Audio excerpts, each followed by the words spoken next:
Grammar चाहिँ सबभन्दा सुरुमा त्यो फर्स्ट सेक्सनमा चाहिँ मलाई 16 वटा क्वेसन आएको थियो। हजुर। अनि एकदमै सजिलो थियो त्यहाँ चाहिँ। ठ्याक्कै त्यो खाके सामादे हिसासिबुरी भन्ने ठ्याक्कै आएको थियो, सुरुमै आयो। अनि त्यहाँ चाहिँ अगेन कि त्यसको लाउनु पर्ने थियो। अनि अब चाहिँ लु पास गरिन्छ होला भनेर अनि मजाले गरेको। त्यहाँ पनि 12 वटा थियो क्वेसन मेरो सेकेन्ड सेक्सनमा।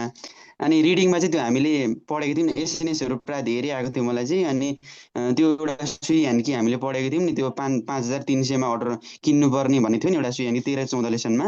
शाकाहारी। हो त्यो त्यो ठ्याक्कै आएको थियो मलाई चाहिँ। अनि तर त्यो त्यसमा अलिकति नाइयो चाहिँ चेन्ज भएको थियो।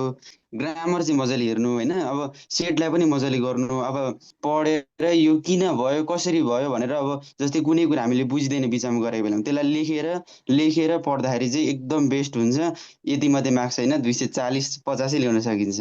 तपाईँले अर्को डेट लिनु भन्नुभयो र मैले 26 को मैले डेट लिएँ, नभन्दै पास पनि भएँ। 10 बजीदेखिको 12 बजीको बिचमा लिनु भन्नुभयो, मैले 10:45 डेट लिएँ। 11:30 बजीदेखिको उता मात्रै स्पेसल डेट थियो। तर हजुरले भन्नुभयो मलाई 10 बजीदेखिको 12 बजीसम्मको लिनु भन्नुभयो र मैले 11:30 स्पेसल डेट पनि नलिकन 10:45 डेट लिएँ। तपाईँलाई कति सोधी बसेँ, मेरो यस्तो भयो सिन्जी उस्तो भयो भनेर मैले तपाईँलाई कति सोधेँ, तपाईँले कति गाइड गर्नुभयो। तपाईँलाई धेरै धेरै धन्यवाद सिन्जी। आज अब एकदमै खुसी लागेको छ होइन, तपाईँसँग जोडिन पाएर। अब यति ठुलो सफलता हासिल गर्न पाइयो। अब पनि हजुरकै साथ सपोर्टले गर्दा अगाडि बढौँ भन्ने आशा गर्दछु सिन्जी। ग्रामरको प्याटर्नहरू सेम थियो हामीले पढेको। हजुर। चाहिँ त्यो रिडिङमा चाहिँ त तपाईँको वेबसाइटमा छ नि, हामीले रिडिङ गरेको थियौँ नि। हजुर। यही त्यहाँ तपाईँले अगाडि वेबसाइटमा राख्नुहुन्छ नि, त्यहीँबाट मलाई 3टा क्वेसन आएको थियो सेन्स वेबसाइटबाट त कुपनमा चाहिँ। अशोका ये वाला यो क्वेश्चन वाला। हजुर हो, यही उसबाट त दुईटा क्वेसन यहीँबाट आएको थियो। ए अर्जुन सानले तपाईँलाई कुन क्वेसन आएको थियो यसो सम्झिनुहुन्छ?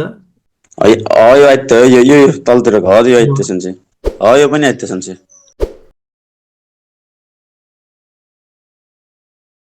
तपाईँलाई अब धेरै धेरै धन्यवाद। मैले त अब कन्सल्टेन्सीमा पनि खासै पढेको थिएन, 1-1.5 महिना मात्रै पढेर अनि तपाईँकै क्लास लिएको सबैले। अनि सुभाष सेन्सेको पढ्यो भने 85 दिन राम्ररी पढ्यो भने जानै पर्दैन कन्सल्टेन्सी भन्नलाई। अनि हाम्रो पहिलाको साथीहरू पनि त्यस्तै गरेर पास भएको थियो। अनि म पनि अब जोइन गरिदिनु पर्यो भनेर अनि तपाईँसित जोइन गरेको, नभन्दै पास भइहाल्यो सेन्सै। तपाईँलाई अब धेरै धेरै धन्यवाद।